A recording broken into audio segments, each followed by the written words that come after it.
Good afternoon, colleagues. I call this meeting to order. Welcome to the 85th meeting on the Standing Committee on Indigenous and Northern Affairs. Pursuant to standing orders of the House, today's meeting is taking place in hybrid format, and now that we're in session, there are no screenshots, photos, or recording allowed.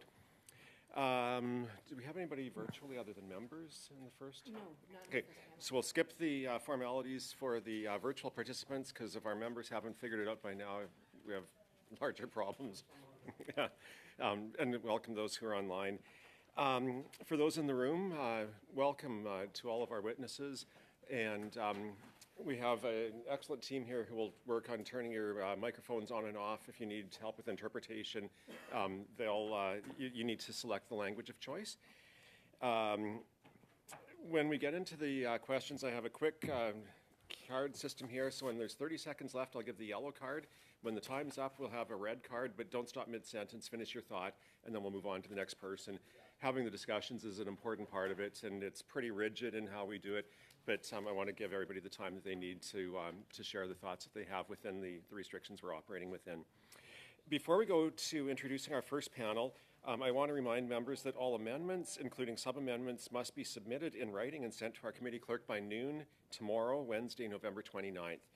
And if you wish to propose amendments, you can include the Legislative Counsel, Alexandra Shora, with your written instructions, and she'll ensure that amendments are drafted in the proper legal format. So now to jump right into it, we have on our first panel, to continue our discussion of Bill C-53, three organizations represented. First, we have Wendy Goulet and Jason Harmon from the Cadott Lake Métis Nation. Justin Roy, Councillor Kabawek, First Nation, and Dave Lamouche, President, and Brenda Blyan, Vice President for the Métis Settlements General Council. And if I got anybody's name wrong, I apologize. You can fix it when you get to your chance to speak. Each of the organizations will have a 5-minute opening statement. And so why don't we go with Wendy and Jason first when you're ready. And I'll start the clock when you start speaking. You'll have 5 minutes. All right. Tansei Gakiao. Thank you for having me today. My name is Wendy Goulet. I have traveled to Ottawa today to speak on behalf of my nation, the Cadott Lake Métis Nation. Before I speak about the draft bill, I want to talk a little bit about my community.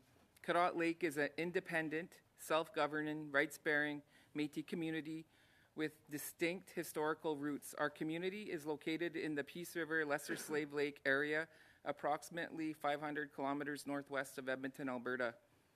Our community holds protected constitutional rights as the direct descendants of the historic community founded by the Carafel, Noski, Thomas, Supernault, Manitosh, Chalafu, and Cardinal families. These families make up our community to this day.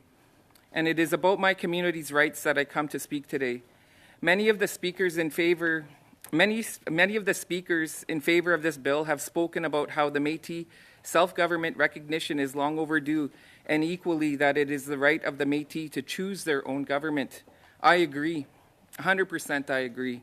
However, this House must not make the error in a rush to make up for the historical wrongs committed against the Métis and trample over Métis rights in the name of many over a few. Bill C-53 is a blunt instrument. If enacted, it will allow one Métis group in Alberta, the Métis Nation of Alberta, to exclusively represent the rights of all of Alberta Métis communities, including my own. My community did not vote to pass its right to the Métis Nation of Alberta. My community was not asked or consulted by Canada or the Métis Nation of Alberta about the agreement that has bartered our rights away. Instead, together, Canada and the Métis Nation of Alberta have defined the Métis Nation within Alberta, which appears in the schedule of this draft bill as a constituency of the Métis Nation of Alberta to include all Alberta Métis communities, so long as those community members could join up with the Métis Nation of Alberta. The 2023 agreement was signed in February 2023 between the Métis Nation of Alberta and Canada and was tabled with the Bill C-53 as a sessional paper. Métis Nation within Alberta means the Métis collectively that is comprised of Métis Nation citizens who are citizens and Métis communities in Alberta whose members are citizens and individuals entitled to become citizens based on their connection to these Métis communities living in Alberta and elsewhere. This overreach cannot be permitted. It is not in accord with the principles of self-determination and self-government. It is other government and other determination. I recommend that this committee amend the schedule to remove the Métis Nation of Alberta and the Métis Nation within Alberta until such time as the agreement which defines that term is properly restricted to confine it solely to registered members of the Métis Nation of Alberta. Thank you. Great, thank you for those opening comments. I'll go with the order on my list. So I have Mr. Justin Roy next, and I know this is our second attempt at getting you here, so good to see you in person. And when you're ready, the floor is yours for 5 minutes. Miigwech, Mr. Chair. Good afternoon. Bon après-midi. Thank you for the opportunity to testify to this important but awkward discussion. I do this on behalf of Chief Lance Heyman and the rest of my council members of Kebwek First Nation. First of all, the Crown representatives and Canada need to find ways to discuss these matters on a nation-to-nation basis. It is awkward not to have that existing relationship to inform the Crown of how it may impact Kebwek on matters such as this.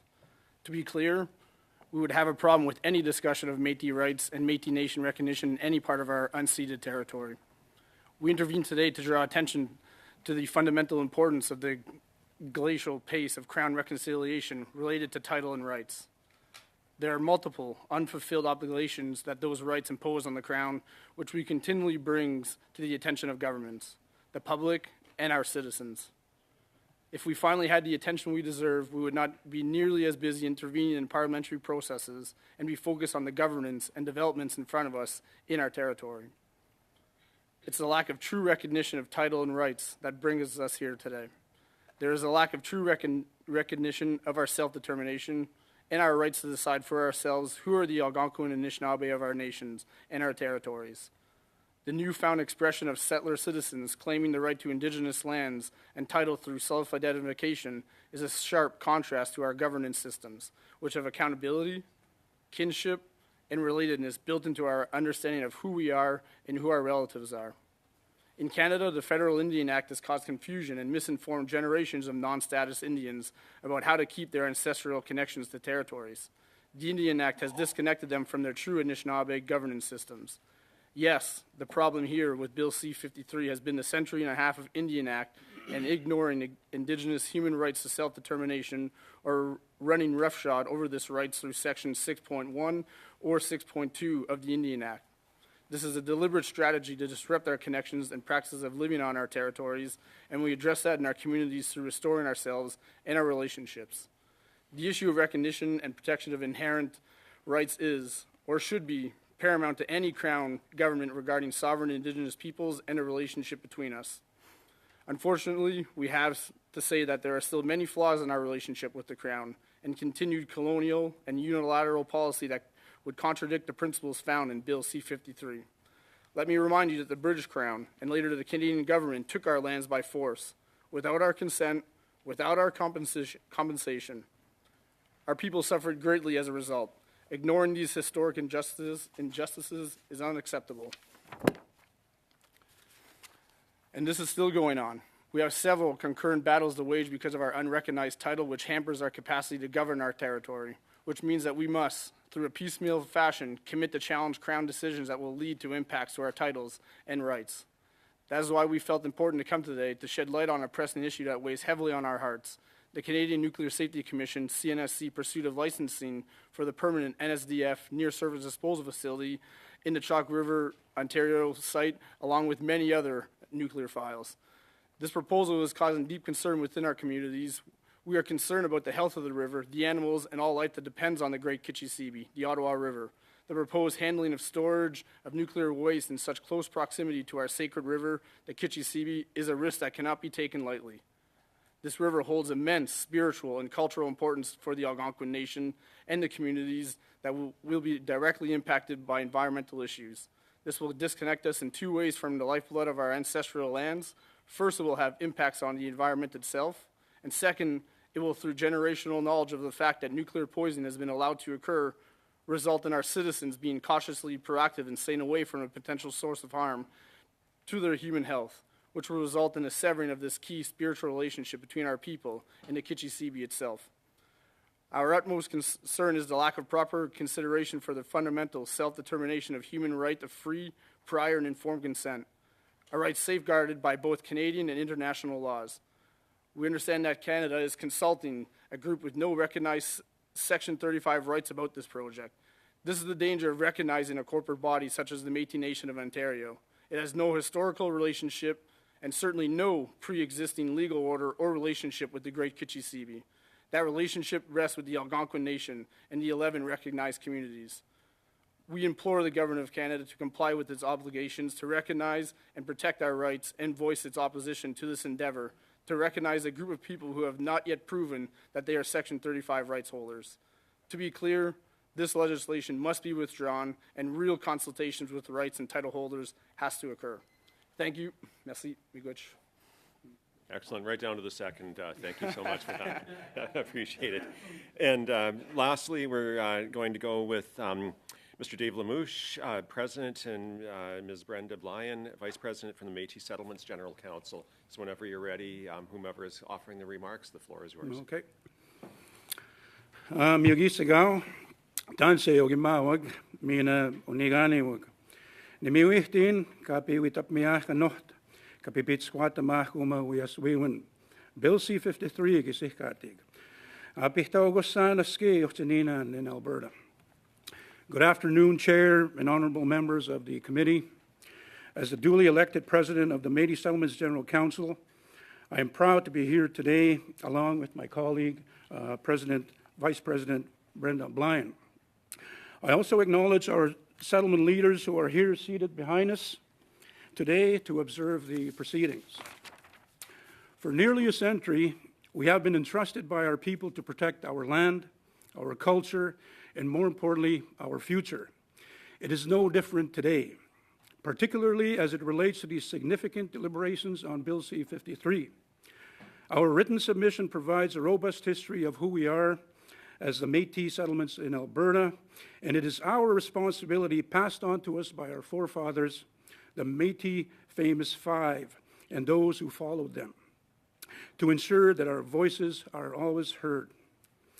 In the wake of the Northwest Métis Risings in the late 1800s, our Métis settlement leaders worked hard to ensure Métis prosperity in Alberta and subsequently to secure our 1.25 million acres of lands, a land mass equaling the size of Prince Edward Island. In the 1990s, Alberta saw fit to entrench our lands under the Alberta Constitution, and through legislation, they recognized and committed to our settlement government that now serves our people across 8 settlements communities. We are the only group that has appeared before you today regarding Bill C-53 that can lay claim to being recognized under existing provincial legislation and Crown relationship that is backed up by a constitutional amendment. Like you, as governors of the people of the land, we are responsible for the care of those who live in the settlements that we govern, including housing, infrastructure, water and sewer systems, waste management, land management, emergency and protective services, and other important duties of care. Just as Canadian citizenship comes with responsibilities for those citizens and the government, well, the same is true for the Métis Settlements General Council and our people. Today, we commend those who strive to attain the goal of federal recognition of Métis rights and self-government. Our immediate goal is to build upon our current framework agreement with the Government of Canada for our own federal government legislation. And given the complexities of our unique position, we remain deliberate in our actions and measured in our approach to this work. While we want to see forward movement on Métis rights, we believe Bill C-53 has the effect of overlapping with authority long held by MSGC within Canada or within Alberta. When the arrangement made between the Métis Nation of Alberta and the Government of Canada is looked at as a whole, There is significant lack of clarity on jurisdiction and responsibility, and there is a risk of short and long-term impacts. In our view, Bill C-53 compounds that lack of clarity. Despite what the M&A and the Crown asserts, we believe that Bill C-53 and subsequent agreements will ultimately impact us and our people. This must be addressed. The bill must be specific, explicit, and clear, unequivocal on these points. The committee has heard several times that the bill should not affect anyone else, even inadvertently. We have proposed 2 amendments to the legislation, and we believe that they specifically ensure that the intent of the bill or subsequent agreements does not inadvertently infringe on the rights and legislated obligations of the Métis Settlements General Council or other Indigenous governments' responsibilities. We are happy to provide those proposed amendments to the committee via the clerk for your consideration. In conclusion, I want to impress upon you here today how critically important the recognition of Métis rights is in Canada. However, we must do so with care and consideration of unintended consequences of such actions, where unique and complex, long-standing jurisdictional responsibilities exist, where land and land rights may be impacted, and where care of the settlements and those who reside in them are concerned. With that, thank you for your time today, and we look forward to your questions. Perfect. Thank you so much for those opening statements. And for our members, I understand that the 2 proposed amendments that you referenced, we have received them. We have them in for translation, and they will be distributed to members as soon as we get them back. So thank you for getting that. And of course, for the other witnesses, if you have anything following the meeting that you'd like to submit, we do take additional written briefs up to 10 pages.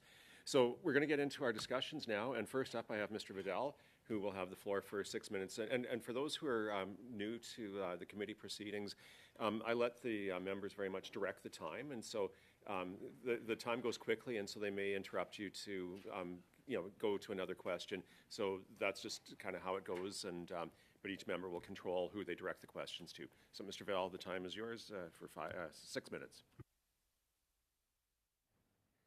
Thank you, Chair. And I want to thank you all for taking time to be here with us. And I want to actually recognize your community members back there as well. They all came to be part of this process this week, and it shows the importance of the journey for everybody. This is a piece of legislation. I've said this a few times as we've kind of framed, our discussions around these hearings on this piece of legislation, that this is a very significant or even a defining moment in our history, and we really are determined and trying to get it right, to make sure that we determine the right outcome for not just Métis people, but for all Canadians. And so I'm going to start with President Amouche and Vice President Blyon, if you want to be in on this discussion as well. President, in your comments, you talked about overlap and a lack of clarity, and you talk about looking for that specific clarity that would maybe give you some comfort with this legislation. So I know we've had conversations in the past about some of the specific aspects of the February agreement with the Métis Nation of Alberta and the government, talking about some clarity around citizenship, talking about that there's nothing in this agreement that impacts Métis settlements. So can you just clarify for us, kind of what your concerns or just flesh out a little bit on the overlap or the lack of clarity that is troubling you on this? You want to give it a shot?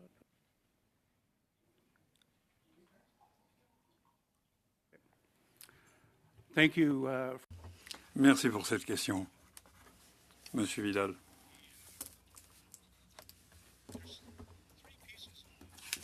Il y a 3 ensembles de documents rédigés par la nation Métis. D'abord, un document soumis à un vote, c'est la constitution du gouvernement Métis. Et dans le... The interpreter there is kind of mixing me up a little bit. Anyways, on the Constitution, it talks about where the M&A would help the Métis Settlements General Council entrench their lands under the Canadian Constitution, And there's language in there that talks about they have this exclusive rights to the Métis communities and also the Métis or the members of the MNA. And when they talk about Métis communities and exclusive representative or a government that talks for all Métis in Alberta, for us, what it's saying is it includes the Métis Settlements General Council. And we've always been two separate organizations. The Métis Settlements General Council have been around for many decades, nearly a century actually. And we have governed ourselves ever since under Alberta legislation. And the MNA did kind of stem out of the Métis settlements, and they became an organization in more urban areas, the people that didn't want to be in the communities. So I think when MNA tries to, or the language that is in their constitution and their self-government agreement, there's language there that purport to say that they represent all Métis in Alberta. So and then there's another piece of legislation or a clause that says that this does not affect the Métis settlements. So to us, they're kind of pushing and pulling at the same time. Fair, you know what, I'm going to, sorry, my time is really limited, sorry, and I want to get to another question. So maybe you can share that time in some way that's appropriate for you. But I appreciate the fact that you not only come with concerns, but you come with some solutions. I appreciate the fact that you're offering some amendments and I mean, really clearly, would those amendments, if those amendments were accepted by the committee and the people that have that, you know, the say around this table, would that suffice in a way to make you comfortable? And I think there's a couple elements that I think I got from you that would be in those amendments. One, clarity around the impact on other rights, and secondly would be a little bit more clarity around the definition of who's represented by the MNA. I think if that's the substance of what I think I caught, would you just clarify for me in the time you have left that the Métis settlements would be comfortable with this legislation with some of those amendments that would address some of those concerns for you? Yes, the amendments we're proposing would make it clear that the Act does not recognize or affect Indigenous rights of any other groups or governments in Column 1.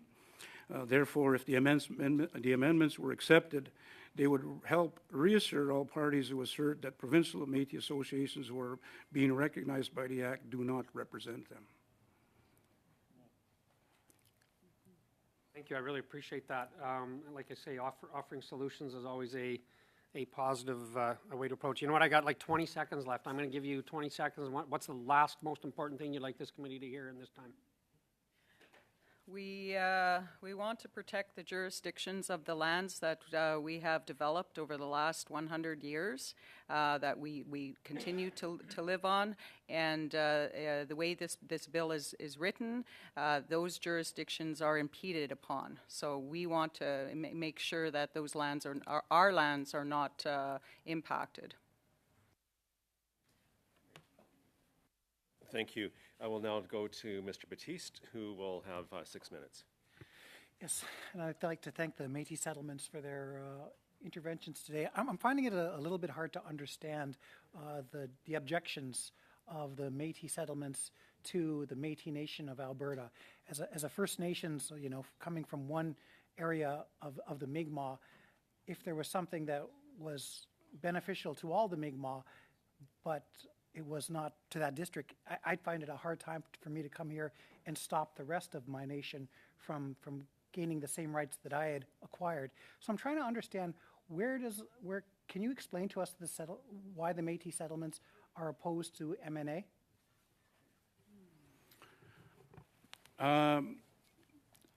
In what way are we opposed to MNA? Like on the legislation, we're saying that we're opposed to the legislation the way it's currently written because there's a lack of clarity on who represents who. In the MNA agreement and also in the MNA constitution, it talks about having exclusive jurisdiction over the Métis people within Alberta and Métis communities within Alberta. And when the language in those agreements and the Constitution talk like that, then it includes all Métis communities and Métis settlements. And we're saying, no, that's not right. We're different. We have our own history. We have our own legislation. We're our own government. MNA doesn't represent us. Would you say you're different because you're more advanced than the other Métis in Alberta in terms of establishing your rights? We have long established Métis land and membership. We've been operating as a self-government for many years, and for a society or a nonprofit organization to come and say that we have jurisdiction over the settlements is just insulting and appalling. So let me clarify just a sec, because in C-53, the purpose of this is to get that exact, explicit, and clear vision that you were talking about in terms of who represents who. Should it be up to the government to determine that, or should we not pass that over to the Métis for themselves to determine and then come back? I mean, I can understand that there are going to always be oppositions to every discussion, every move forward, but isn't that part of democracy, that you have your opposition towards things that may be important to the whole that some do not agree with? In an ideal world, that should have happened. That should have happened way back before any agreement was signed by the Métis Nation of Alberta and Canada. We should have been consulted with. We should have, if our government was being talked about, that we should have known what was going on. But in this case, it didn't happen. But isn't that the steps that we're actually taking with this legislation, is to recognize and say, go back and then figure out what your internal jurisdiction is, to use your words, who represents who? Isn't that all part of the process of self-determination that's recognized on UNDRIP to get to where you're asking them to be when they actually make treaties in the future? I think, I don't know what the process is, first of all. I mean, if you think this is the right process, and now that we're at the stage where we come to a consultation process, I think this would have been all avoided from our perspective if the conversation had happened before between us and the MNA and also with Canada.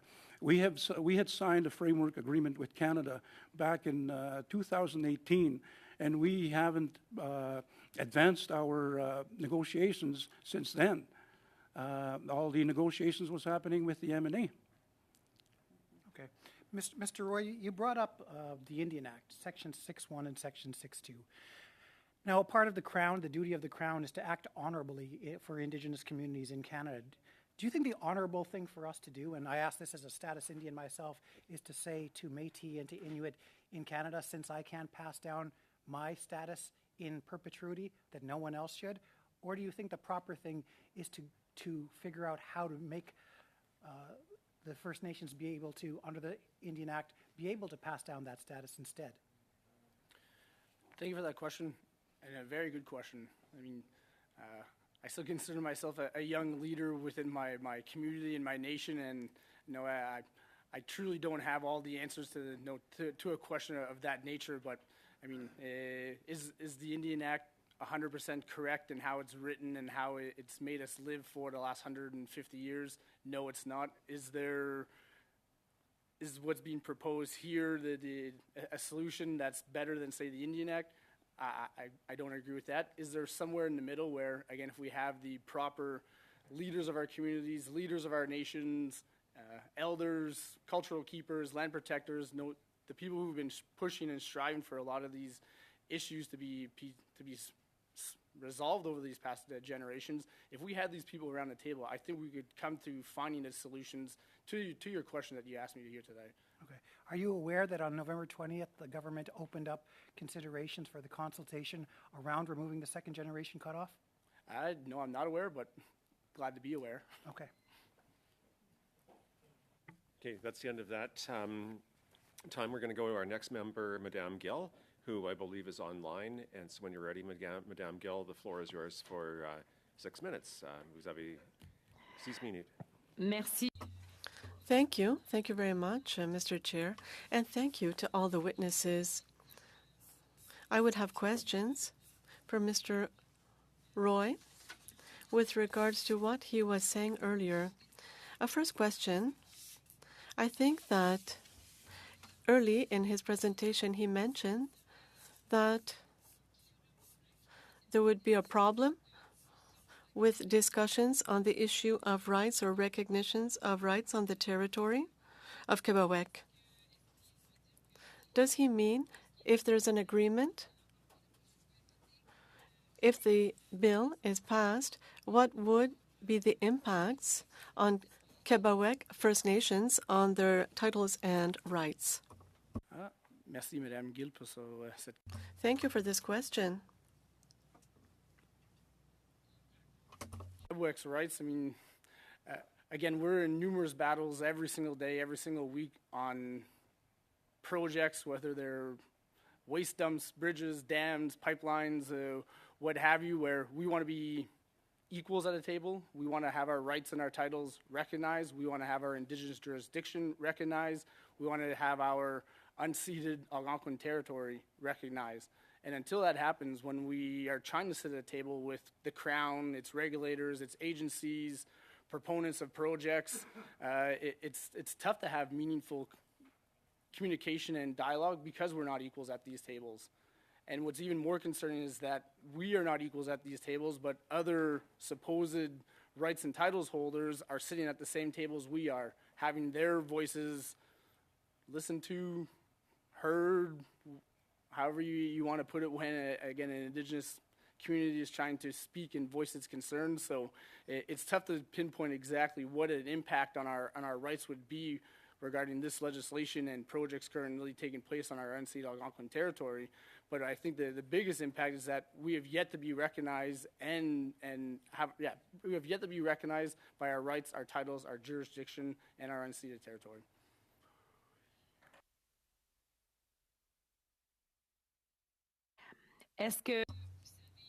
Do you know or could you affirm that the fact that there is, for example, a treaty negotiation with the Métis Nation of Ontario that could concern you? And that rights might cross the Ottawa River.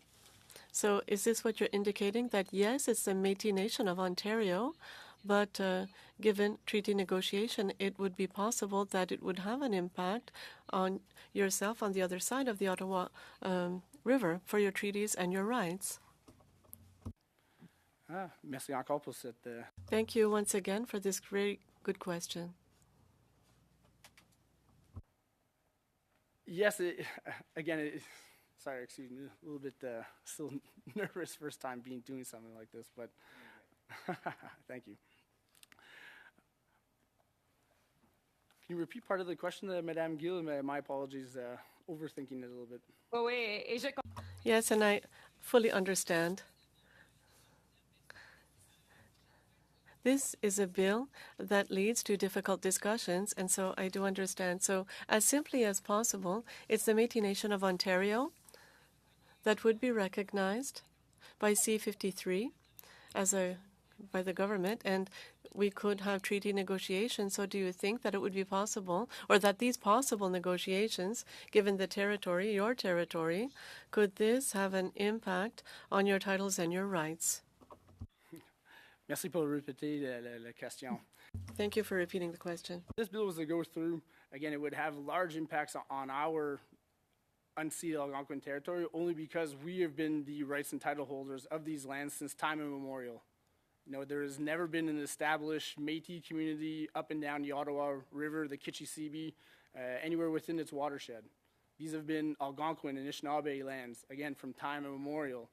So, again, I cannot speak for the rest of the lands in Ontario, especially anywhere outside of unceded Algonquin territory, but if we were to give and recognize the rights of a Métis Nation of Ontario that encompasses any part of the Great Kitchissippi, no, that is impacting our rights as Algonquin people. And that is why we're here today to speak about the issues and the ramifications of something like this taking place. So, yes, it would have large impacts on our rights because, again, there has never been a Métis community nation within the Algonquin Nation's unceded Algonquin territory.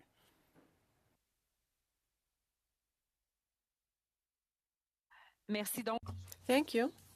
So what I'm hearing in your testimony, Mr. Roy, is on one hand, I'll start up again.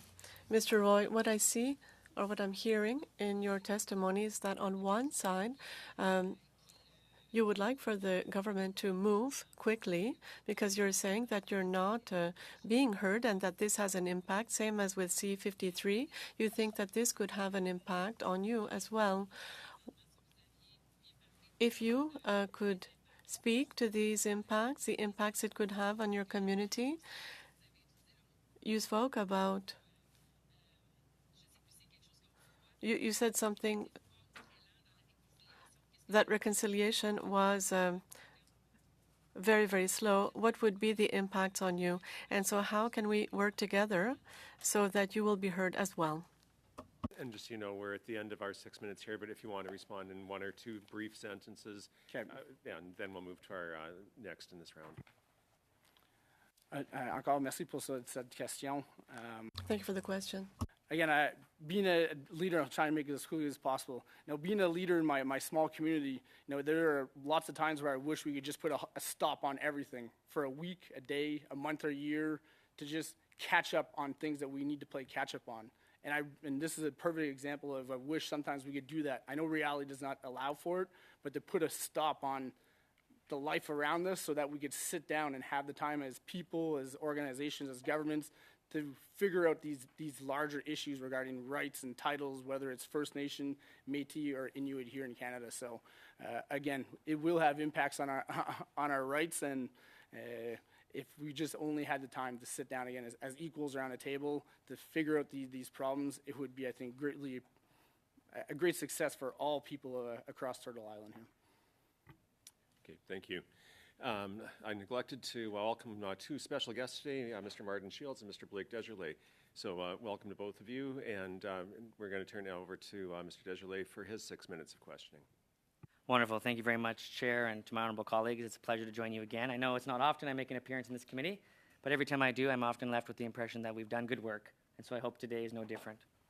To the members who are present with us today, of course, it's my unique pleasure to welcome you all here today, most particularly the President of the Métis Settlement General Council and the Vice President of the Métis Settlement General Council. As a member of one of the Métis settlements, it's a tremendous honor to be able to see you in this place, fighting and standing for what you believe in. It's been a hard-fought legacy of the Métis people for generations, and it's no different today, so I want to commend you and honor you for that leadership. I, too, want to acknowledge the leadership that's present gathered here today, particularly my leadership from Fishing Lake Métis Settlement, Arlene, Billy, I can't see who else is there. Oh, Tyson, excellent. Thank you for joining us, and thanks for coming to Ottawa. I have questions that I'll ask following a preamble, because I think it'll assist the members of this committee to understand what I believe to be a very unique circumstance that we're in. The Métis settlements, much like some of the other Métis representatives, and albeit First Nations, find themselves in a unique position of moving terrain. The moving terrain that Canada has created in this country is one that is very difficult to stand on, and one that has often caused divisive and problematic pieces of legislation. From the Indian Act and today to this piece of legislation, it is no secret that trust is most paramount to this process. And you are embarking on a journey of building that trust, which I thank you for and commend you for supplying amendments that seek to do that. Métis people undoubtedly have a right to self-determination and have a right to self-government. It is a constitutional Section 35 right that Métis people, for the better part of their history in this place, have attempted to exercise. In the very early parts of Canada's history, they exercised it by way of Louis Riel and a provisional government in Manitoba, to which the Honourable Mr. Carr is from and represents. And I worked with your father on this exact issue, and to which he was a very honourable member, and he supplied us all the attention we needed during that time as well to help advocate for these positions. And so, following that, of course, the Métis again attempted to establish the right to self-government in Alberta by way of a movement to establish land for their preservation and for their enhancement. At that time, it was the position of the Crown to neglect that Métis people had collective rights. These collective rights were not remedied until 2016, to which the federal government lost a Supreme Court case called Daniels in Canada, to which then the terrain moved once more. The political terrain to which Métis people found themselves prior to 2016 was one to which the federal government said, provinces, you are responsible, not us. In lieu of that advocacy, the province of Alberta, by way of its own authorities, granted the Métis Settlements General Council 1.25 million acres of land, constitutionally protected it by way of an amendment to the Alberta Constitution to exercise what was, at that time in 1938, and again today, an exercising of the right to self-determination. That playing field moved dramatically in 2016. 2016, the opposite became true. Now, the federal government was now the driver of this legislation, leaving the Métis settlements in what the Tom Isaac report has been consistent in its recommendations for, and what the Supreme Court of Canada has been consistent in, which is that the Métis people in the settlements find themselves in a jurisdictional wasteland, to which the Tom Isaac report, a report commissioned by this government, suggested that the government and the Crown had a duty and obligation to remedy. How do we remedy it? Well, we table a piece of legislation that does in fact advance Métis self-government for parties to which they have the right to which I agree they have the right to. And I support that right. But it should not, through the exercising of that process, leave out those, like the Métis Settlement General Council, who have long advocated. Over 100 years, the Madam Vice President Blind mentioned, over 100 years they've advocated for this protection. And they've even convinced the province of Alberta to do so by way of a lawsuit. You know how hard it is to convince a provincial government to amend its constitution? It's only happened once in this country. And the Métis people did that. And it's worth honoring the amount of contributions they've made. And so I do believe there's a path forward. One important thing that Métis people have always prided themselves on, and to which I would invite our First Nations and Inuit members of our society to also participate in, is the project of bringing together our positions. Because our enemy is in fact a Crown that is unwilling and unable to recognize that multiple claims can exist at the same time. And that those claims can all be heard in a fair, equitable, and accessible way.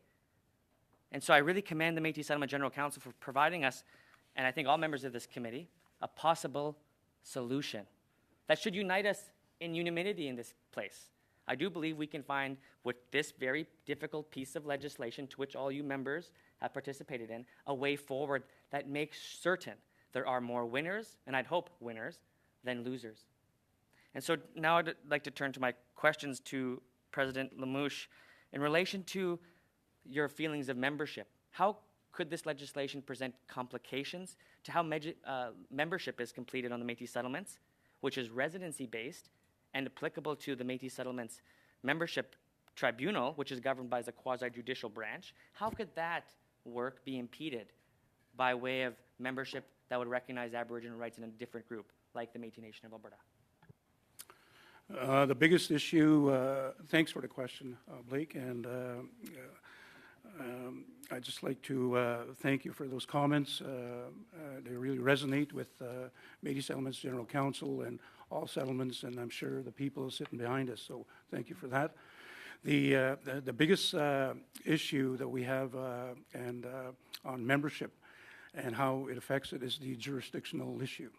The jurisdictions, like who authorizes who to speak for them. If we have dual membership, both with MSCC and MNA, well, who do you give your allegiance to speak on behalf of your Section 35 stuff? So having a membership in a Métis settlement is very significant because the membership just comes with many responsibilities. Responsibilities to the land, responsibilities to your housing, responsibilities to the people, because you are part of this whole community. There's obligations and also benefits. However, belonging to M&A has no responsibilities. You can have Mr. membership. I'm just going to have to interject. We are at the end of this time, and I have hoping to get one more round of 15 minutes in. So if you could just conclude your thought, and then we'll move to the next question. Yeah. So it creates confusion is to have dual membership because it's the bottom line is jurisdictional issue. You bet. Thanks. Perfect, thank you. And sorry to interrupt there, but the next one goes pretty quickly. I have Mr. Viersen online as the first up for this one, and Mr. Viersen will have 5 minutes. Well, thank you, Mr. Chair. I want to thank the witnesses for being here. My first question is for Ms. Gourlay. The committee's been told by the Métis Nation of Alberta and the Métis National Council that this bill will only affect people who have voluntarily chosen to join those named organization. Do you feel that is the case? No, I don't. The definition of the Métis Nation within Alberta is defined broadly to include Métis individuals that voluntarily join it, and also Alberta Métis communities. I point you to the definition in the agreement. The Métis Nation within Alberta means the Métis collectively that A is comprised of Métis Nation citizens who are citizens, and 2 Métis communities in Alberta whose members are citizens and individuals entitled to become citizens based on their connection to these Métis communities living in Alberta and elsewhere. I'd like to point out that this was just added into the agreement in 2023. If you look back in the 2019 agreement, 2 wasn't included. Thank you for the question. Mr. Roy, would you be okay with this bill if it excluded land from any possible agreement that the federal government would enter into with the Ontario Métis? Thank you for that question. Again, I don't want to make it as simple as just excluding land would make it amendable and we would be, agreeable to the act and how it's being proposed. I mean, could that be if we want to put it in a simple solution, that could be part of it, sure. But I think the best solution, again, is bringing the Algonquin Nation and other nations that are within the province of Ontario around a table as equals to discuss these matters in detail. To just say, again, removing the land that maybe touches Quebec or the Algonquin Nation from the bill would make us all agreeable to the act. Tough for me to say as just one individual, but again, truly, we hear a lot about reconciliation, but we forget to mention all the time is the word truth and reconciliation. By having the truth, by having truth spoken openly around a table as equals is how we believe we could come to true reconciliation after having those kinds of conversations. Right.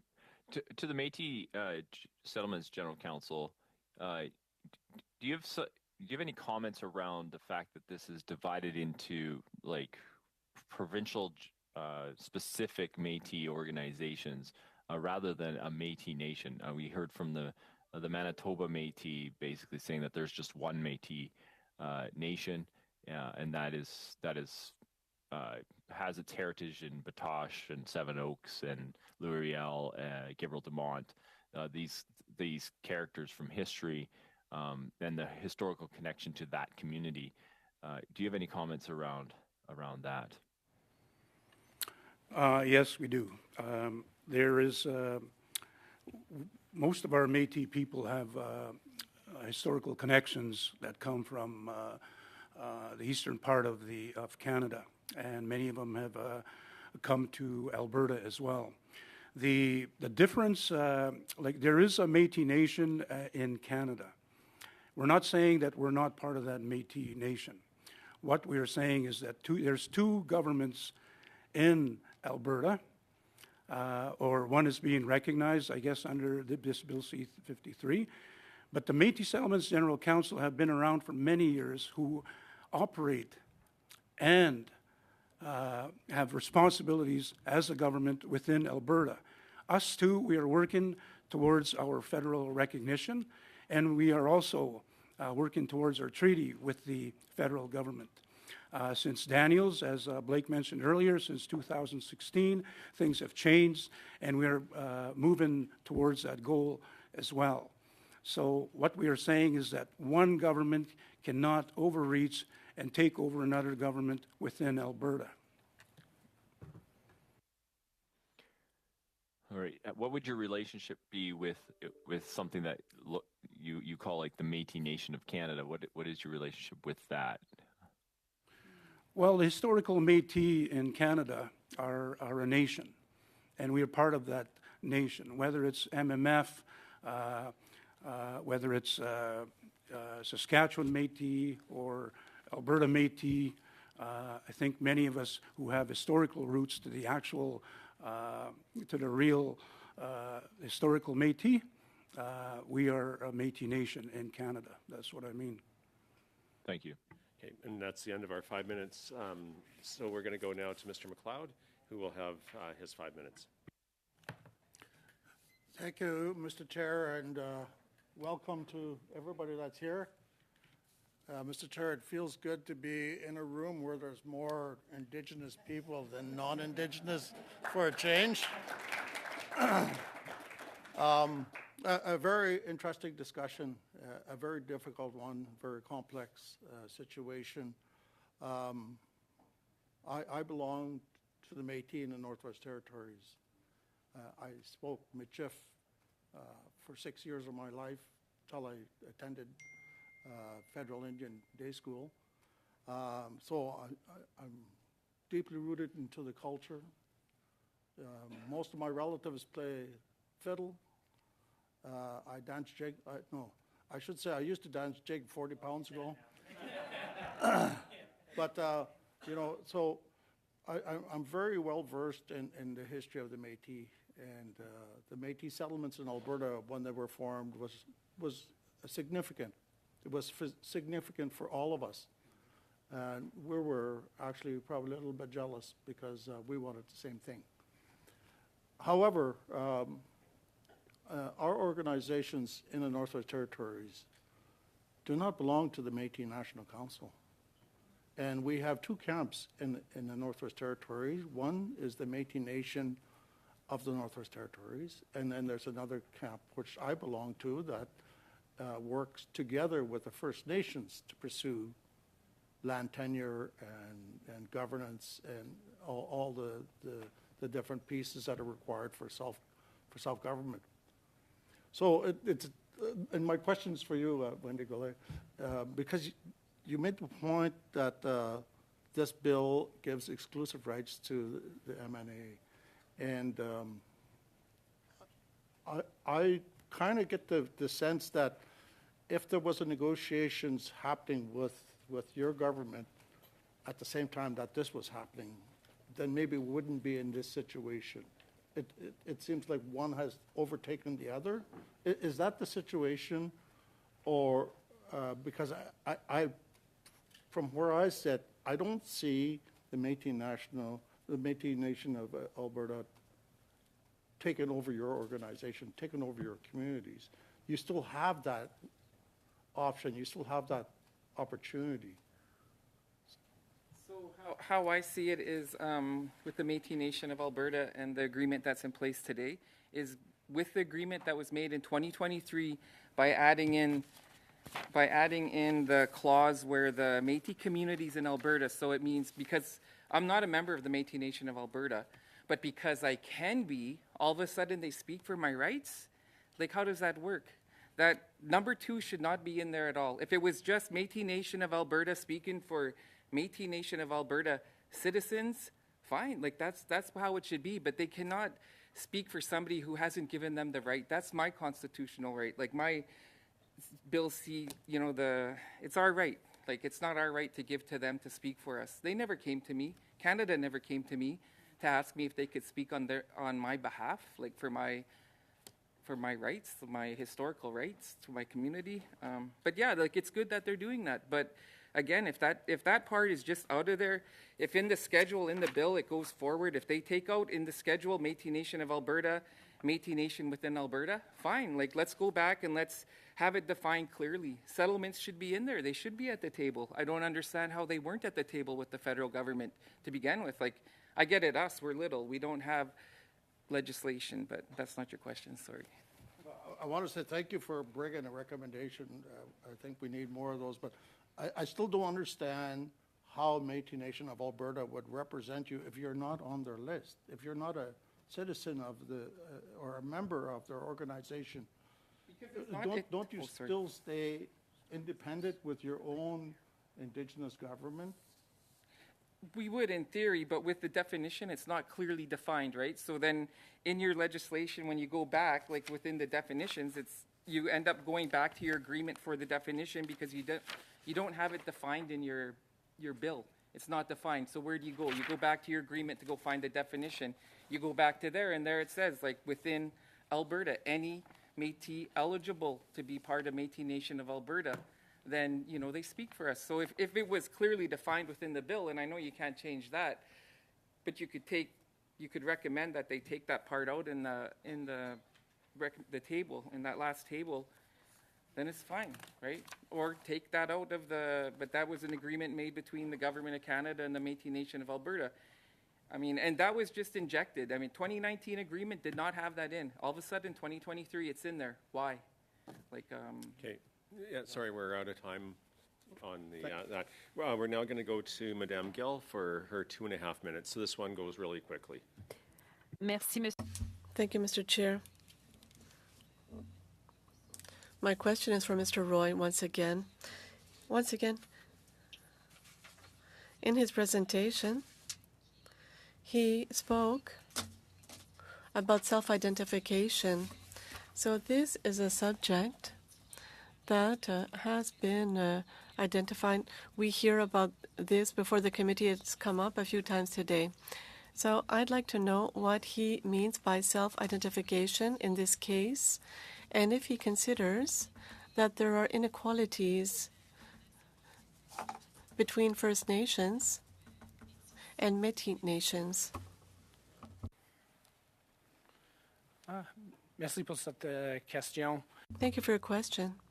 The second question, and I won't sit here today and speak to if there's inequalities between First Nation rights and titles and Métis rights and titles. Again, I'm here on behalf of my community, Quebec First Nation, and that's part of the Greater Algonquin Nation. And again, if I'm going to talk about inequalities or not being equals, I'd rather speak about now how we're unequal to the Crown.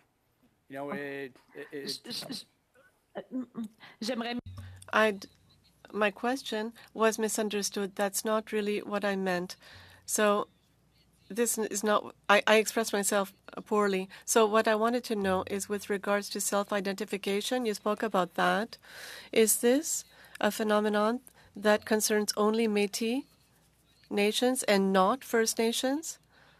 My question is the same. So, and how can this influence your perception of the bill? Thank you. Merci pour la clarification. Again, I think it comes back to nation to nation, trying to be equals, again, around a table. And by speaking nation to nation, we're going to hear about all of our concerns, all of our objections, all of the positives, the negatives, what have you. But when we don't get to speak nation to nation, we're just left as, and I don't like the term that gets used, indigenous groups or Métis group or Inuit group, because we're not a group. We are a nation. We are nations within the nation of Canada. And we need to become equals when we're sitting around any table, whether it's the breakfast table or this table where we're sitting around here today. We need to be equals, and we need nation to nation. I can't speak to what that looks like, within the Inuit Nation, the Métis Nation, or even just First Nations in general. But if I could speak on what that would mean for Quebec, is to be an equal with the Crown, its regulators, its agencies, its ministries. When we speak about anything regarding, again, replacement of a hydro pole or the potential impacts of Bill C-53 on our rights and titles. Okay, thank you. And we need to move to our final witness for this round, which is going back, I believe, to Mr. Desjardins. So you have 2.5 minutes. Thank you very much, Mr. Chair. And since this will be our final round of testimony from folks, I want to thank you sincerely for being present here today, all of you. It's not like my friend Mr. McLeod mentioned. It is a good day when many Indigenous people can occupy this place and provide testimony and take up space, because I think that's the room and space that we're allowed, and I really appreciate that. So now I want to turn to what are important questions that I think have to be answered by the Métis settlements in relation to your relationship with the Métis Nation of Alberta. In particular, the process to which you've taken in order to attempt to find common solution and a common ally in this information? I understand that there may have been correspondence between the two groups. Can you explain the history of correspondence, how that history of correspondence related to the two groups, and where you folks stand today? We've been here for just over a year, Blake, and ever since we came on, the only correspondence that we got was a congratulatory letter from back then was President Patra, and said, as far as I can remember, they had asked or not requested a meeting, but that if we were available, that they would have a meeting with us. We responded to them and said, yes, we would like to have a meeting, and then it went silent. And then after that, we, just before the minister from CERNAC, Crown Indigenous Relations, came, a few days before, a week before, we get another letter from M&A saying that they are working towards some type of agreement. We respond, or no, it was from Martin Rayher or whatever. So that they were saying that they will be signing a self-government agreement with the M&A. We responded and said, okay, well, we need to talk about it. It was too late. Subsequently, we had a meeting with, we asked a meeting with, when Andrea Sandmeyer became president, we reached out to her and said, look, we need to talk about our issue here, about your constitution and your self-government agreement. We need to resolve some issues that we have. We had a very good conversation with them for about 2.5 hours. We extended the olive branch and said, look, if we want to resolve this issue, get back to us and let's talk. And since then, they haven't got back to us. We even extended the olive branch, saying that our legal, we'll get our legal person, talk to your legal, and start the conversation, and nothing has transpired further than that. Okay, and with apologies, we're at the end of the time for this panel. So I'd like to thank all of the witnesses for being here today. I hope it was a gentle introduction to the committee process for those of you who are here for the first time. We really appreciate your testimony and for making the time to join us. And thank you to everybody in the public who have also taken time to travel here and be with us today. We're going to now suspend and bring in our second panel.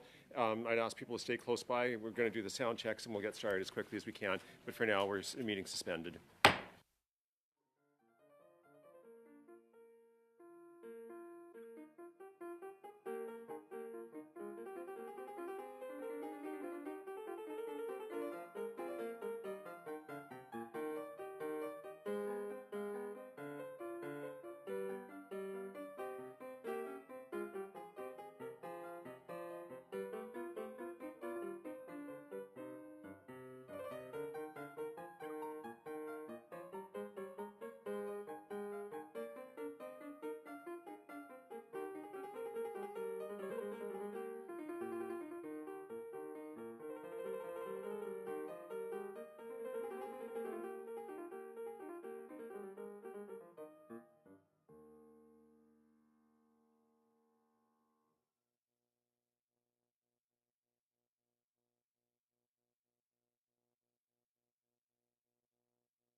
Mr. Isaac's sound quality.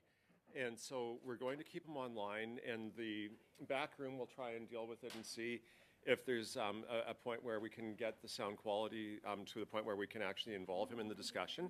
And so I'm going to get us started with the other two opening statements at this point, and then if we can get Mr. Isaacs for his opening statement, that'll be good. Otherwise, we will not be able to hear his testimony. It's just one of those requirements that we have. So I'd like to welcome Adam Browning, President of the Métis Nation of Alberta Association Local 2003. And then from the Assembly of First Nations, we have the Interim National Chief, Joanna Bernard, and joining us in person, Julie McGregor, Senior Legal Counsel with the Assembly of First Nations. So let's go to Adam Browning for the 5-minute opening statement. And so, Mr. Browning, when you're ready, the floor is yours. Thank you very much, Chair. And I just want to make sure that you're able to hear me. The panelists could hear each other, but they couldn't hear us in the room. Yeah, you're good now. Thank you, sir. My name is Dr. Adam Browning. Since 2019, I have been president of the Métis Nation of Alberta, local number 2003. We are the chosen representatives for a large community of Métis in southern Alberta. Until this past September, we were a part of the Métis Nation of Alberta Association, the MNA. The MNA, in our purview, it's a provincial corporation drawn along provincial boundaries. It is not a rights-bearing historical community. From our point of view, it's an advocacy organization, much like the Assembly of First Nations. By contrast, our Métis community here, we trace our history here to forts and settlements inhabited around the Cypress Hills and the Belly River in what is now southern Alberta. Many of our members descend from families that have existed here for over 200 years, and we continue to exist here as a distinct people. Our community incorporated our current body as a local within the MNA, with the MNA acting as an advocacy group. Our current council and our many past leaders to my right and left, they remain with us as elders. And they have observed that the MNA has sought to assert itself as a government over our community. If, with respect, Bill C-53 is successful, it will see the MNA Constitution complete this attempt to assert control over our people. The new MNA Constitution asserts that the MNA and its newly formed Métis government represents all Alberta Métis and Métis communities. We feel this assertion illegitimately arrogates power to the MNA to broadly govern Alberta Métis. While we're certainly in support of our self-governments, our Métis community has not agreed to cede our communal constitutional rights to the MNA. We were deeply concerned with Canada's February 2023 funding agreement with the MNA, whereby Canada has stated that the MNA is the government of the Métis Nation of Alberta, comprising both registered members of the MNA and Alberta Métis communities. Canada and the MNA are using individuals with no connection to our community to assert control over our community.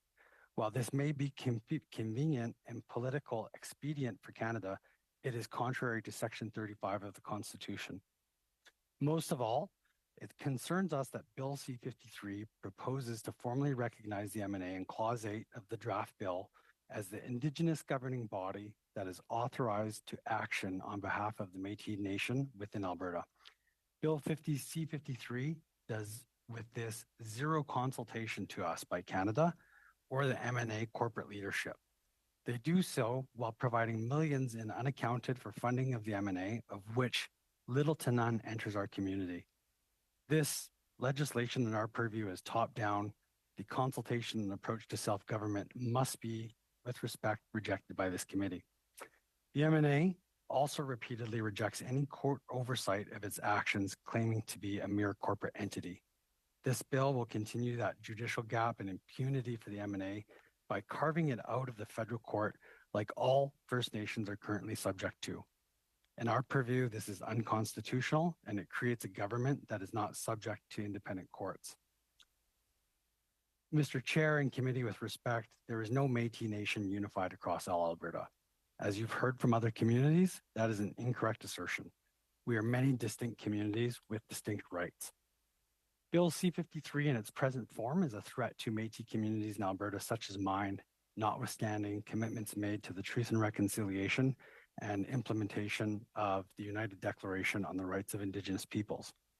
This bill in its current form errs in recognition of who the Métis in Alberta are and recognition of the MNA as the Indigenous governing body that is authorized to action on behalf of the Métis Nation within Alberta represents, in our view, an infringement on the Section 35 rights of local Métis communities, such as the one that I represent with pride here today. With respect to the committee, we'd like to make two concluding statements. Bill C-53 should be rejected in its current form. I appeal to you on behalf of my community, on behalf of my elders. We are a large community.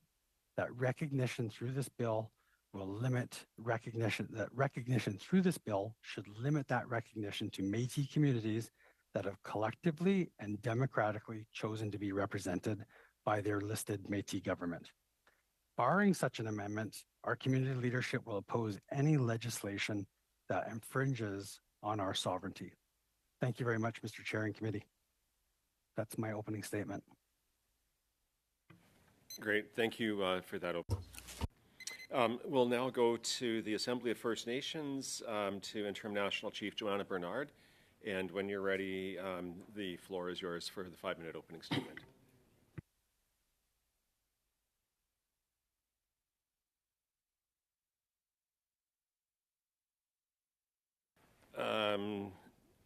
Is Joanna Bernard? Okay. There? Okay, good. We found you. I was on mute, sorry. Okay, the floor is yours. I thought someone else had control of this thing. All right. Well, Kway and greetings. My name is Joanna Bernard, International Chief for the Assembly of First Nations and the Regional Chief for New Brunswick. First, I would like to acknowledge that I'm speaking to you from the traditional territory of the Wolastoqey, and that the committee is gathered today on the unceded Algonquin territory. I would like to thank the committee for inviting me to speak on Bill C-53 on behalf of the Assembly of First Nations. It is critical that you hear First Nations concerns about the potential impacts of the Bill C-53 and the Government of Canada's failure to consult with First Nations on this legislation. First, I will provide opening remarks, then I will turn over to Julie McGregor, Senior Legal Counsel for the AFN, to provide our comments on the Bill C-53.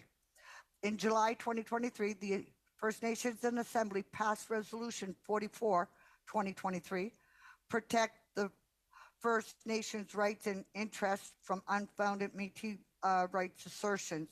This resolution directs the AFN to voice its opposition to unfounded Métis rights assertions and the role of governments in recognizing those unfounded assertions. The Assembly of First Nations is a national advocacy organization for First Nations. The AFN is not a government or a rights holder. For centuries, the Government of Canada has failed to recognize, implement, and uphold First Nations rights. Existing policies such as the comprehensive land claims and inherent rights to self-government policies deny First Nations title and rights. First Nations rights, which are recognized and affirmed by Section 35 of the Constitution, should be upheld and implemented in the same manner as all other Indigenous groups. Currently, First Nations must prove their inherent rights to self-government through costly and time-consuming legal battles with the federal, provincial, and territorial governments. There is no First Nations equivalent to Bill C-53. The broad generic recognition of Métis rights is unfair and gives preference to one particular Aboriginal group. In this context, the broad recognition of Métis rights through Bill C-53 shows how arbitrary and unfair the processes are to recognize Indigenous rights. And the Bill C-53's broad recognition of Métis rights creates a deep sense of unfairness for First Nations whose rights have been denied by Government of Canada.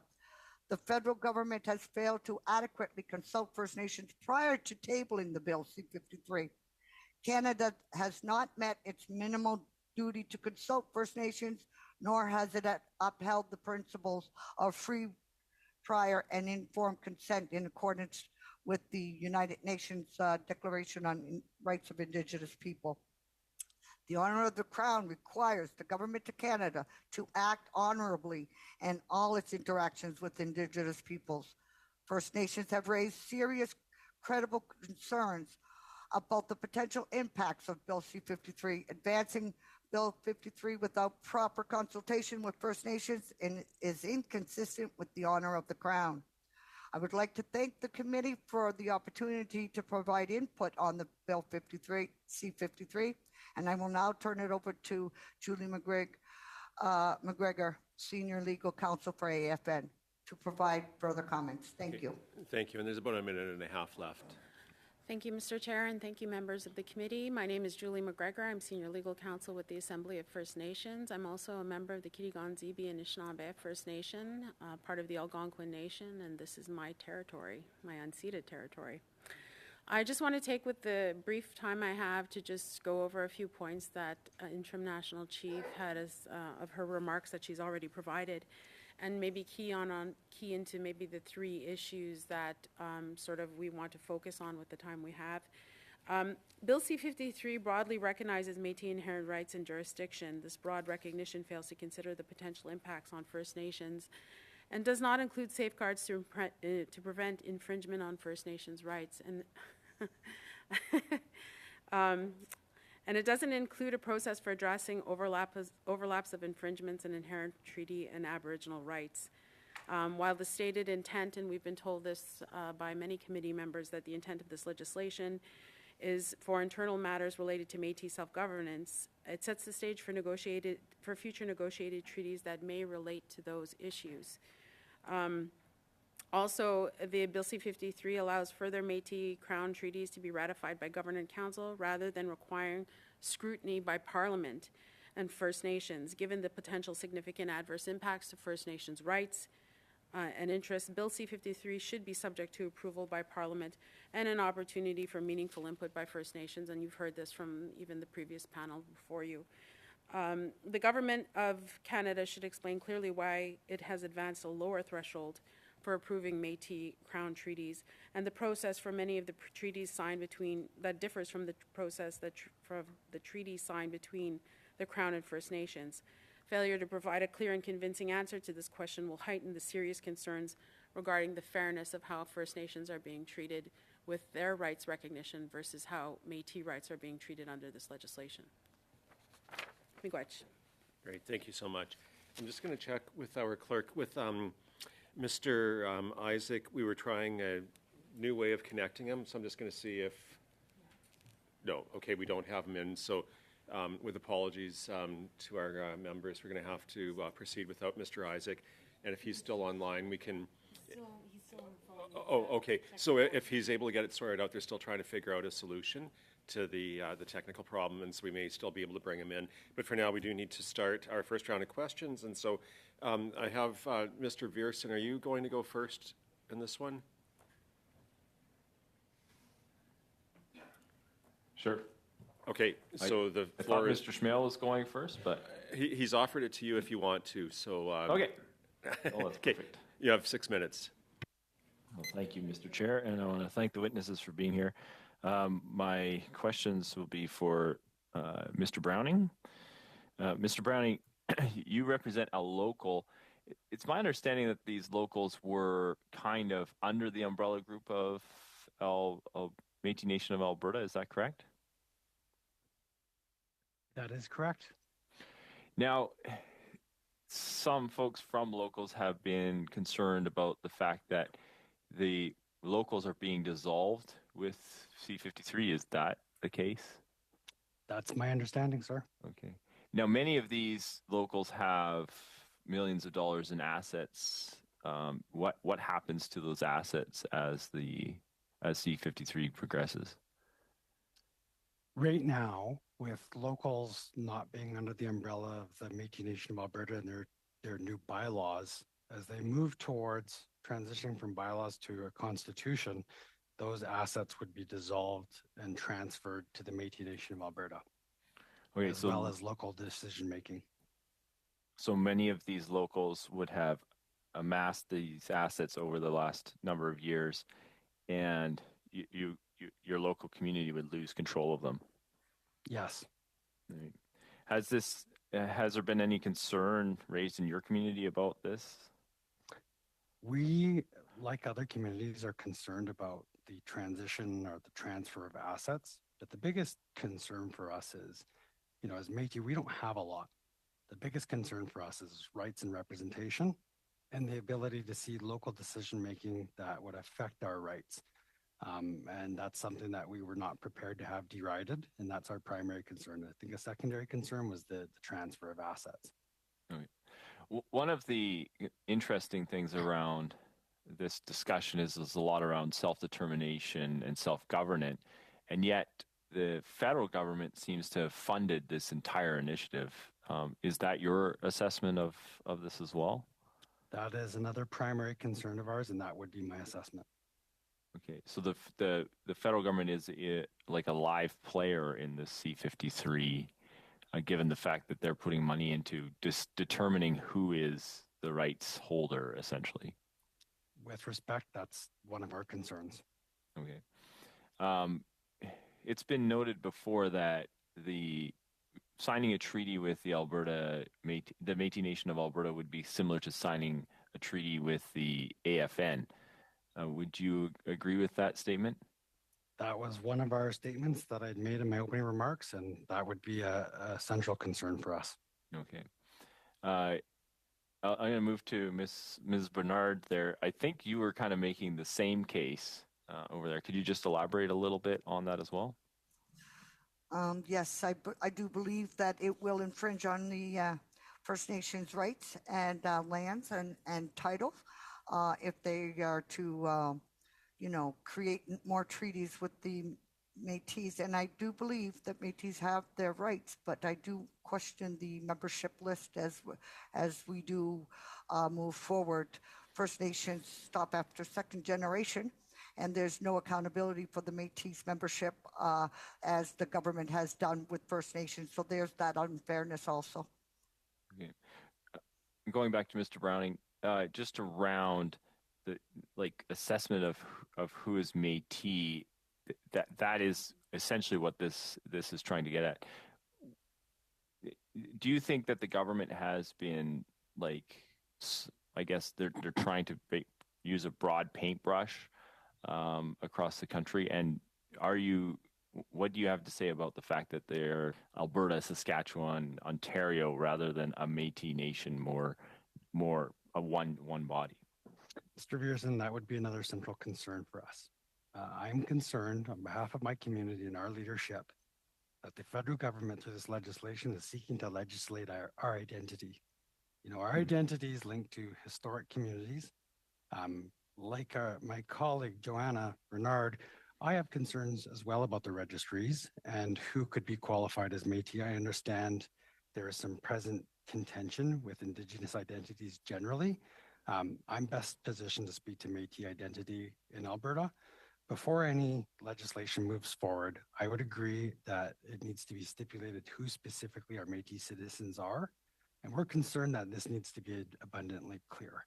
We're not prepared to have our historical rights and our kinship ties, which are local to our communities, derided by, an affiliate group that should be an advocacy group that's defined by provincial boundaries. We have Métis communities across the border in the United States, and when we meet each other, we don't greet each other saying, I'm a member of the Métis Nation of Alberta. We greet each other through our names and our kinship ties of where we come from, our historic ties. Thank you. Would you say that there often I see witnesses be questioned what specific clause are you concerned about in the bill? Would you say that you're more just opposed to the entire premise of the bill rather than a specific clause? We're concerned with the premise of the bill. Now, with that being said, there is a primary issue for us with clause number 8, and that's with respect to the Métis Nation of Alberta governing our area, our historic community. I think we would be willing to work with the federal government on this bill, were we to be consulted, and it could be improved if it is refined and some of the central areas of concern were addressed. But that is the primary area of concern. There are several. I would say that's the most central would be clause number 8 and the arrogation of what we feel like our community rights to a provincial nonprofit or corporation. Thank you. Thank you. Yeah, that's the end of our time there. I should have mentioned as well, for those who are joining us for this panel, I have a handy card system. The yellow card means there's 30 seconds left in the round, and the red is time's up. Finish your thought, but don't stop mid-sentence. We're going to go now to Mr. Batiste, who will have the next 6 minutes of questioning. Thank you for that. And my question is for the representatives under AFN. Several times during this committee, we've heard from First Nations saying that this legislation grants rights. And I heard the interim national chief saying the same things about granting rights that First Nations do not have. And when asking the presidents of the organizations, they all said that this is about internal governance, not about land, not about resources, not about anything that they would have to go in courts. And I've often challenged First Nations to show where in the legislation these rights that are being conferred to land or resources exist in this legislation. And so as the advocate group for First Nations across Canada, can the national chief or her legal counsel point to the clause in which we grant rights to lands or resources through this legislation? Yes, I will leave that to the legal counsel for the AF, and we were prepared for that question. Thank you. Thank you for the question from the member. No, the legislation does not include reference explicitly to land. It also doesn't resources, but it also doesn't explicitly say that this legislation is solely related to internal governance matters either. So building upon that, if we were Can to I finish create... just the Yeah, absolutely. my answer, please? Thank you. So, and if you continue, and you continue, as you said, you've asked this question several times to First Nations about why they think this involves lands and resources. And if you look at it from a First Nations perspective, all of our rights and our inherent rights and our governance, most specifically our governance, are tied to our relationship to the land. So it seems like a very colonial, non-Indigenous perspective to say that you can have legislation with respect to the inherent right to self-governance and then bifurcate that from our land, our resources, our people, because that's where we derive our laws and our rights and our governance from. So, and because we weren't consulted in this process, as National Chief said, we are left to question why, because land is not explicitly written into this legislation, and because internal governance is also not explicitly written into this legislation, how will that affect our rights to land? And there's also no provision for resolving any conflicts with existing treaty rights. Okay, so or land I only have rights. 5 minutes to ask questions. So would the legal counsel be comfortable? We have a legislation that's currently going through titled S13 that says every enactment is to be construed as upholding the Aboriginal and treaty rights of Indigenous peoples recognized and affirmed by Section 35 of the Constitution Act 1982, and to not as abrogating or derogating from them. Would AFN be more comfortable if we inserted that exact language within this legislation to ensure that nothing in this act could abrogate or derogate from First Nations recognized rights? The AFN has submitted written submissions to the committee, and if you look at page 20 of our written submissions, we address the non-derogation clause. I'm not sure if that was a yes or no. Well, it's not a yes or no question. I think if I'm allowed to elaborate on what I mean. The non-derogation clause alone would only act as a reminder that First Nations have rights in this case because of the broad wording of sections 8 and 9 under Métis governance under Bill C-53. The rights described there are very broadly written, so that a non-derogation clause would only act as a reminder that, oh yeah, First Nations have rights too. So a non-derogation clause would not have the effect, the intended effect of remedying the issues with C-53. And it also would put a burden on First Nations because it would be the First Nations who would then have to challenge the legislation in court. And as you heard from Interim National Chief, First Nations are already put on a tremendous burden of having to prove their rights and get the recognition that this legislation already affords the Métis. the rights to internal governance, though. And so the assumption is from ASFN that if we're going to give people rights to governance, that we've also given them rights to land, which is kind of inconsistent with what we've done in No, sir, places that's like not what we Hollywood. said. We said that from our perspective, we don't understand how you can bifurcate the two because that's not an Indigenous perspective. However, and again, internal governance not included in the wording of this legislation. I think that all of the stakeholders have said that this is about internal jurisdiction, that that's what the purpose of this, under the purpose of this act is. And so I guess the Are question... First Nations supposed to take the word of the stakeholders who were involved in this process when they themselves were not a part of the process?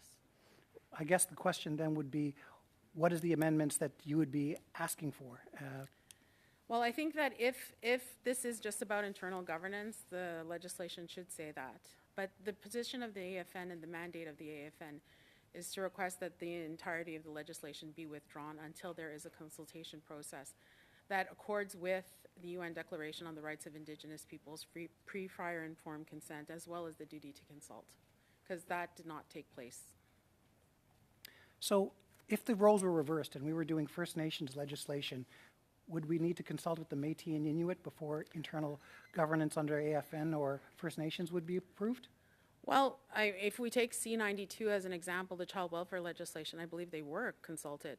And C-92 is actually a really good example of the difference with First Nations. C-92 recognized the jurisdiction and inherent right of First Nations to their children. And that was limited to children. And we are currently right now awaiting a decision of the Supreme Court of Canada on whether Quebec's challenge to that legislation will be upheld.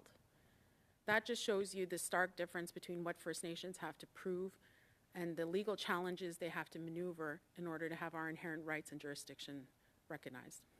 Okay, thank you. Madame Gill, hopefully you're there and ready to go with your questions. You have 6 minutes. Okay. Yes. Yes, thank you. You have 6 minutes. I'm not there with you in the room, but I am there with you in spirit. And so thank you to all the witnesses, and thank you for your presence. I have questions for Mrs. Bernard, Mrs. McGrenner from the APN, and Mr. Browning could answer as well. Mrs. Bernard referred in her opening statements to the principle of reconciliation. And she said, and I'm not trying to put words in her mouth, but she said this went against the principles of reconciliation. So could you please speak in more detail as to what you meant by this when you said that it goes against the principles? Thank you. I don't have my translation on. I do understand French. The question itself, I wasn't quite sure. Miss Gill, sorry. So for some reason, Well, Mr. Chair? If you want, either we can get Madame Gill to rephrase her question, or if you want to use the interpretation, there is an option on your screen. It should be floor, English, or French that you're able to select. And so if you want to try that, then I've stopped the clock until we sort out the translation issue. I can get Madame Gill to rephrase her or state her question, and then we'll continue with the timing. There's 5 minutes left. So do you want to try a different language, or we can just get Madame Gill to rephrase in French the question and then carry on? well, I believe Jen is in the room, so maybe we'll go to legal counsel if she understood it. It'd be easier. Are you good to go, Ms. Yes, Okay. as I understand the question is, how does this legislation go against the principles of reconciliation? Well, as Interim National Chief said in her opening remarks, I mean, we've not been consulted on this legislation beforehand. This is the first opportunity we've actually had to voice concerns from the First Nations perspective. I also think that the fact that there is no mechanism for dispute resolution with respect to overlapping claims of Métis rights and First Nations rights. This is very much a situation of the government pitting Indigenous groups against each other, and that is very much against reconciliation. I mean, the reconciliation from our perspective is that the government takes responsibility for what they've done. They implement the existing treaties of First Nations, and they recognize the rights and title of First Nations rights holders. That is part of reconciliation. And it seems in many ways that the First Nations have to go through an abundance of processes, parliamentary among them, to have those rights recognized. And then in the sweep of a pen in this legislation, Métis rights, very broadly worded rights to the inherent right of self-government are provided in this legislation. And First Nations are nowhere near at the table when that's being discussed. That goes against reconciliation. Nothing about us without us is an important part of reconciliation, and we need to be at the table when those decisions are being discussed and made.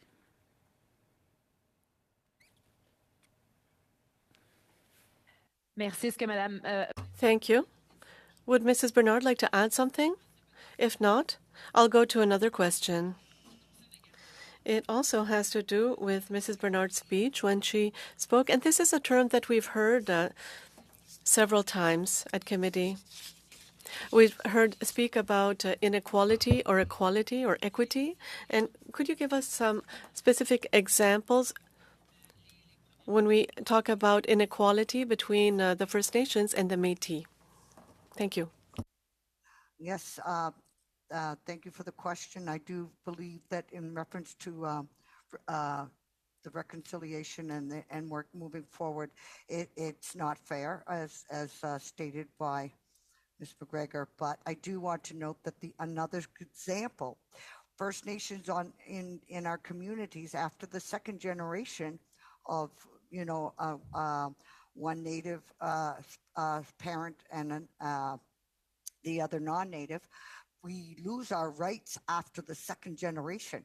And this becomes a huge issue if you ask every Canadian, 50% of the Canadians are going to say they're Métis, they're half Aboriginal or descendants. So that my concern is, at the end of the day, the money that's going to be used for the Indigenous people in Canada to ensure that they are direct descendants and not 10 generations down, because we can't. It's not fair for us. We have to stop after the second generation. Our children are not recognized. So where is the fairness in that when there's no accountability for the membership under the Métis? I truly believe they do have rights, but to what extent?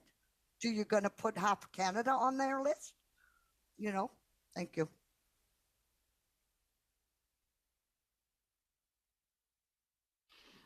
Merci, Madame.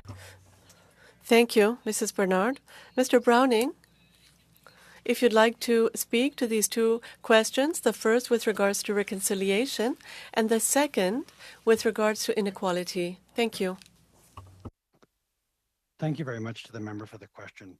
Both the roots of those words as reconciliation, equality, they're process words. They involve the act and the reconciliation and reciprocal accountability between both parties.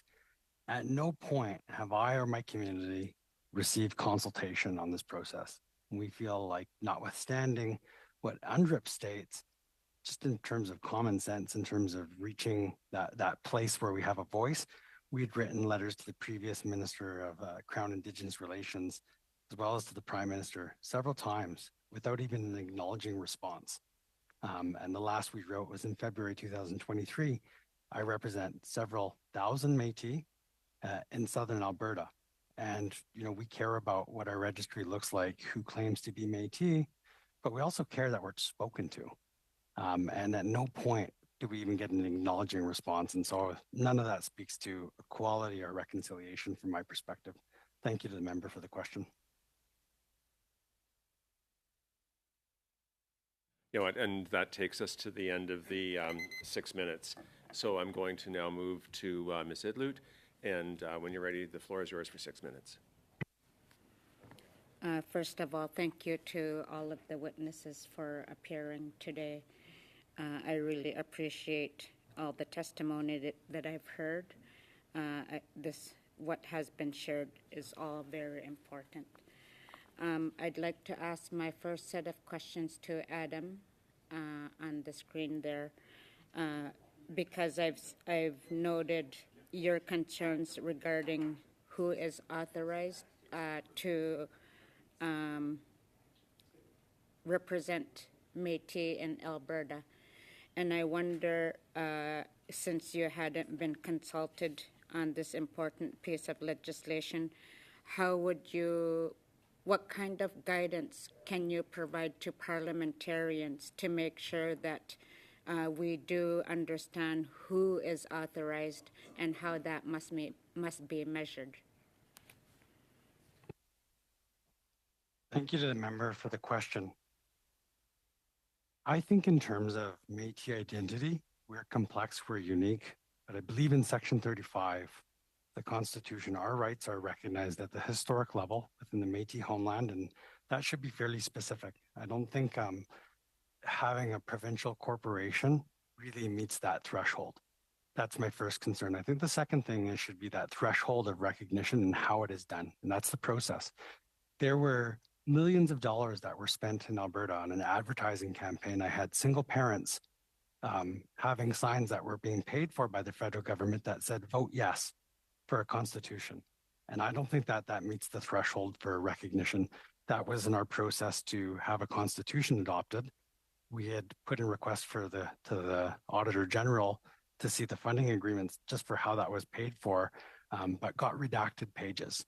And so I think coming back to what a fair process looks like for recognizing, I think it needs to start with the Constitution. And then I think we need to go back right to the beginning to talk about how do we meaningfully consult these historic communities who are the rights bearer, if I understood the question. Thank you. So the preamble, the second preamble, 4B, Section 4B and Section 8, as you've mentioned as well, specifically Section 8 legislates that, for example, MNA is authorized to act on behalf of the Métis in Alberta. My question to you is, how do we know if the MNA is the authorized Métis group that should be making decisions about Métis laws and Métis governance in Alberta, for example? Thank you. So I think in that example, the recognition of the Métis as a representative for our historic rights-bearing communities needs to come expressly.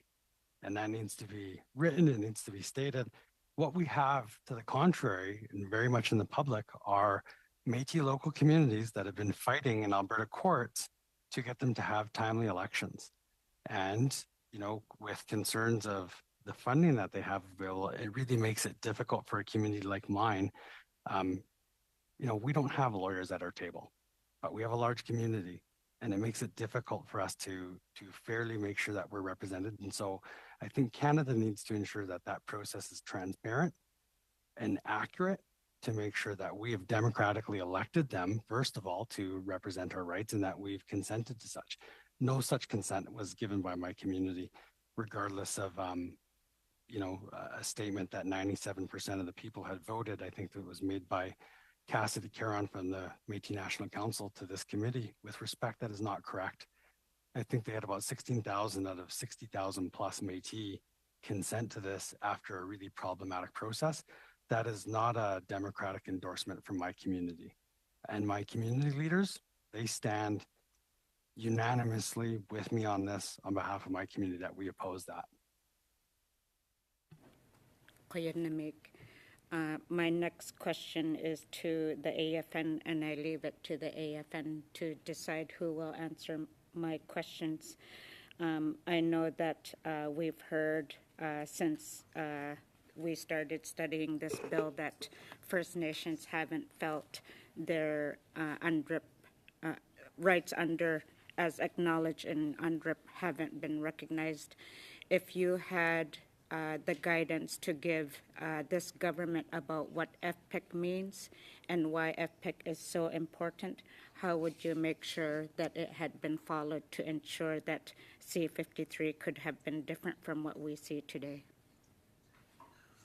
I would like to answer that in regard, and thank you for that question.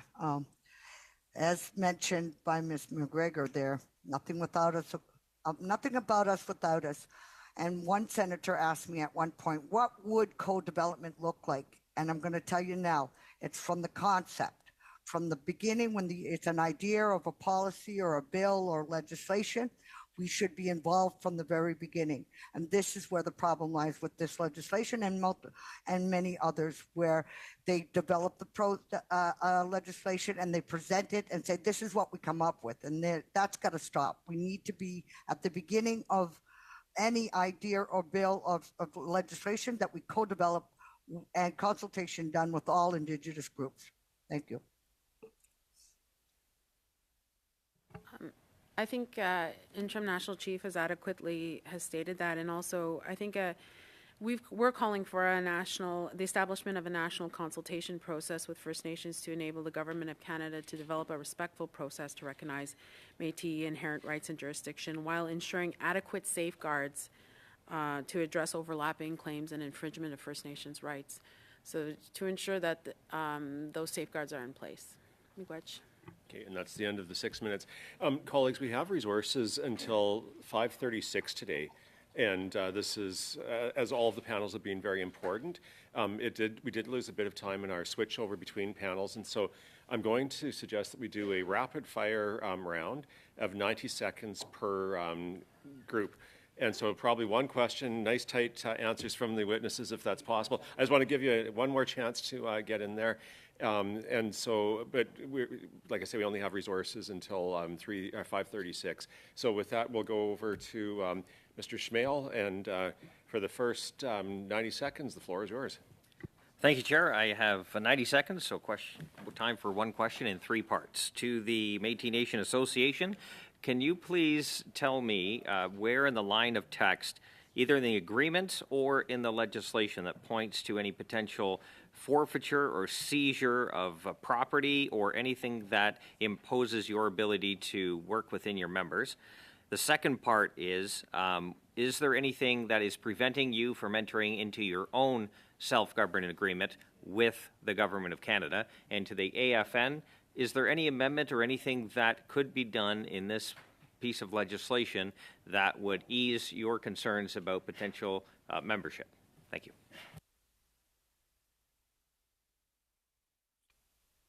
Thank you to the member. I believe the first 2 questions were for me. So in terms of the concern about forfeiture, that was developed in the constituting documents that the Métis Nation of Alberta has through their constitution, which were developed in consultation with Canada for their funding agreement. We understand that it is enacted fully as this comes into effect, should this bill come into effect, and that is stated plainly and specifically that there would be a forfeiture of assets and frankly gerrymandering, that they have taken out our local communities and redefined their areas. The second thing with concern about something specific within this bill that takes away our representation is again in Clause 8, and it is when they refer to who the rights holder is, and specifically that the rights are for the MNA to represent us for the Métis within Alberta. That is inclusive. There is no definition in there within Métis communities, and by default, that prevents us as a community from seeking that recognition directly with Canada. Thank you to the question. Thank you. We're going to go to our next 90-second question. Mr. McLeod, the floor is yours. We're out of time. Thank you, Mr. Chair, and thank you to everybody that presented today. I'm from the Northwest Territory, so I'm quite familiar with Indigenous governments having challenges with other Indigenous governments. We have situations where the Métis and the Dene don't agree. We have situations where the Inuvialuit and the Dene or the Métis don't agree. And we have situations where one land claim government will not agree with another land claim government. So, you know, I think we've all realized that good communication is a key. And I don't think anybody is questioning that consultation should take place, especially if the rights of one Indigenous government potentially impacts another Indigenous government. But in this legislation, it's establishing a framework and recognizing the rights of 3 Métis governments. I want to ask both Alan Browning and Joanna Bernard and the legal people to if they feel that there's a duty to consult, to simply recognize that another Indigenous government has the right to govern itself. Sorry, and we only have 20 seconds before I need to go to Madame Gill. So whoever would like to, Ms. McGregor, did you want to take it? Well, I want to be sure that I understand the question. You're saying that is it the duty consult be limited to recognizing for other Indigenous groups' rights? Is that what you said? Or I'm sorry, I missed the last point of his question. Sorry, Mr. McLeod. Do I have time to ask? Very, very briefly, summarize. Okay. My question is do you feel that there's a duty to consult to simply recognize that another Indigenous government has the right to govern itself? Well, if there's existing treaty rights, First Nations rights, or inherent rights, or Section 35 rights, yes, absolutely. I do think there's a duty to consult. Thank you. Madame Gill, the floor is yours for 90 seconds. I'll be brief, Mr. Chair. I think, and you can correct me if this is false, I heard it mentioned that the bill should not, well, that we should not present this bill and something else should be done, especially on the consultation side. I'd like to hear Mr. Browning speak to this. Are there any modifications or amendments possible to this bill, or should everything be thrown away and start from scratch? With respect, I'm not in your position where I to be, and in the perfect world, yes, I think under the duty to consult that inherently our Section 35 rights for the historic communities, should they meet that threshold, should be acknowledged. That would be a simple amendment in my purview inside this bill. I think that could replace pieces of Clause 8 that recognize at least the Métis Nation of Alberta, I won't speak for the other provinces, as the affiliate that represents our collective rights within Alberta. I think that needs to be simple and put in there, that the recognition as at the historic community level, because that's where our Section 35 rights are. I think we could work with this bill if that was a starting point.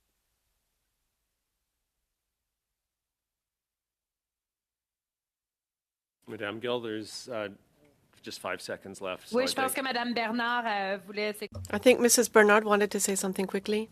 Sure. Mrs. Bernard. Yes. Yes. The AFN advocates on behalf of First Nations, but we do believe there are rights for other Indigenous groups.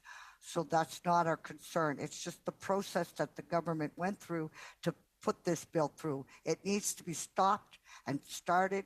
I mean, not that we scrap the whole thing. We could take it and use it, but start from the beginning here and doing it right. We don't want to have to go to court and fight with the government. Okay, thank you. And lastly, Ms. Idlut, you have 90 seconds. My question will be to Adam. If there was a clause added, maybe under Section 8, to say that if there is dispute about who is authorized to represent the Métis, that a dispute resolution will be added, would that also be sufficient to make sure that